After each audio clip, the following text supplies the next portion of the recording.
स्वर्णगिरी नाम का एक गांव था जिसका राजा था ब्रह्मदत्त। उन्होंने अपने गांव के लोगों में बड़ा अच्छा नाम कमाया था। उनके पालन में पूरा राज्य सस्य श्यामल और सुख संपदाओं से भरा हुआ था। प्रजा बहुत खुश थे, पर अचानक एक बार उस राज्य में अकाल पड़ गया। बारिश ना होने के कारण फसल नहीं उगी, जिससे सारी प्रजा परेशान और दुखी थी। इसी वजह से सभी ने सोचा कि अब इस गांव में रहना मुश्किल है और सभी वहां से चले जाने लगे। ये देख राजा दुखी हो जाते हैं कि इतना खुश फलता फूलता राज्य उनके ही आंखों के सामने ही इस तरह बिखर रहा था। एक दिन राजा मंत्री को बुलावा भेजते हैं। हाँ मंत्री, ये हमारे राज्य में सूखा कहाँ से आ गया? ऐसा क्यों हो रहा है? कुछ समझ नहीं आ रहा। कोई सलाह हो तो बताइए। प्रभु, हमारे राज्य की बहुत दुर्दशा हो चुकी है। वर्षा ना होने के कारण नदियां सूख गई है। मुझे लगता है वरुण यज्ञ करना ही उचित उपाय है। यह सुनकर राजा ने इस बात पर हामी भरी और राज्य के सभी पंडितों को बुलवाकर भव्य वरुण यज्ञ करवाया। यज्ञ बड़े अच्छे तरह से सफल हुआ। वहां आए हुए सभी पंडितों को राजा ने उपहार देकर उनका पूरे दिल से धन्यवाद दिया। इन सब के बावजूद राजा के मन में किसी कारण अतृप्तता थी।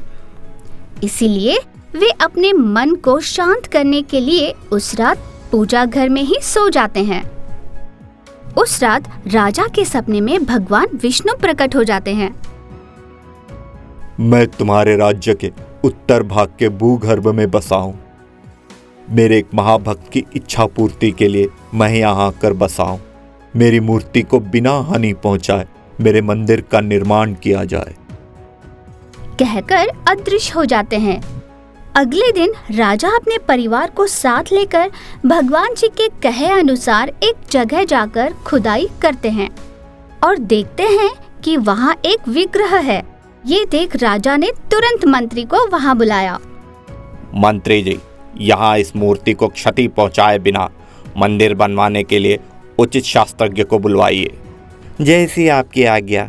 कहकर मंत्री पूरे राज्य में जितने भी वास्तुशास्त्र के ज्ञानी हैं उनको बुलावा भेजते हैं। अगले दिन कई लोग राजा के दरबार में उपस्थित हो जाते हैं। मुझे पता है आप सब बहुत प्रतिभाशाली हो, इसी कारण आप सबकी आवश्यकता आन पड़ी है। हमारे राज्य में जहाँ विष्णु मूर्ति प्रकट हुई है वहीं मंदिर का निर्माण करना है। प्रभु, धरती पर तो बहुत ही भव्य मंदिर का निर्माण संभव है, मगर भूगर्भ में मंदिर बनाना बहुत मुश्किल होगा। मेरे बस की बात नहीं है। प्रभु, भगवान की मूर्ति को हानि पहुंचने के बिना भूगर्भ में मंदिर बनवाना मेरे से नहीं होगा। कहकर चले जाते हैं। इसी तरह वहां आए हुए सभी ज्ञानी कोई ना कोई बहाना बनाकर वहां से निकल जाते हैं। ये देखकर राजा बड़े असंतुष्ट हो जाते हैं। महामंत्री, इतने बड़े राज्य में क्या एक भी प्रतिभाशाली शास्त्रज्ञ नहीं है? महाराज, धरती पर मंदिर बनाने के लिए कई मिल जाएंगे, परंतु भूगर्भ में मंदिर बनाने की कला का ज्ञान किसी को नहीं है, तथा बात विष्णु मंदिर की है, इस कारण भी कोई सामने नहीं आ रहा है। ये देखकर राजा परेशान और उदास हो जाते हैं। भगवान का कहा हुआ काम मैं नहीं कर पाऊंगा, ऐसा सोचकर विचलित हो जाते हैं। न उन्होंने अन्न ग्रहण किया और न पानी, बस यही सोचते रहे। एक दिन मंत्री राजा के पास आते हैं। प्रभु, आप अगर ऐसे दुखी होंगे तो नहीं चलेगा। पहले ही इतनी सारी विपदाओं के कारण हमारा राज्य पीड़ित है। कहकर राजा को सभा में ले आते हैं। सभा में सभी उपस्थित होते हैं। तभी वहाँ एक बूढ़े बाबा आते हैं। बाबा फटे पुराने कपड़ों में बड़े ही बुरी हालत में होते हैं। महाराज, मुझे पता चला है कि आप भूगर्भ में मंदिर बनवाने के इच्छुक हैं। भूगर्भ में मंदिर बनाने की कला बहुत ही प्राचीन है। ये विद्या आजकल के शास्त्रज्ञों को शायद पता नहीं होगा। आप आज्ञा दे तो मैं इस मंदिर का निर्माण करके दिखा सकता हूँ। बाबा की ऐसी बात सुनकर सभी आश्चर्यचकित हो जाते हैं। बड़े बड़े प्रतिभाशाली लोगों ने भी अपना कदम पीछे कर लिया था। आजकल में मरने वाले बूढ़े बाबा कैसे मंदिर का निर्माण कर पाएंगे, ये सोचकर सभी चकित हो गए। पर राजा कोई भी अवसर हाथ से जाने नहीं देना चाहते थे, इसलिए उन्होंने मंदिर के निर्माण की भागदौड़ बूढ़े बाबा को सौंप दिया। ये देख मंत्री राजा के पास आए। प्रभु, क्या आपको लगता है ये वृद्ध आदमी इस मंदिर के निर्माण को पूरा कर सकता है? मंत्री जी, कभी किसी को कम करके नहीं आंकना चाहिए। किसी की भी विद्या वृथा नहीं जाती है। जो भी होगा उसी में सबका भला है। हो सकता है भगवान ने इसी वृद्ध आदमी को भेजा हो। कहकर मंत्री को मनाते हैं। तुरंत ही बूढ़े बाबा ने मंदिर के निर्माण का काम शुरू कर दिया।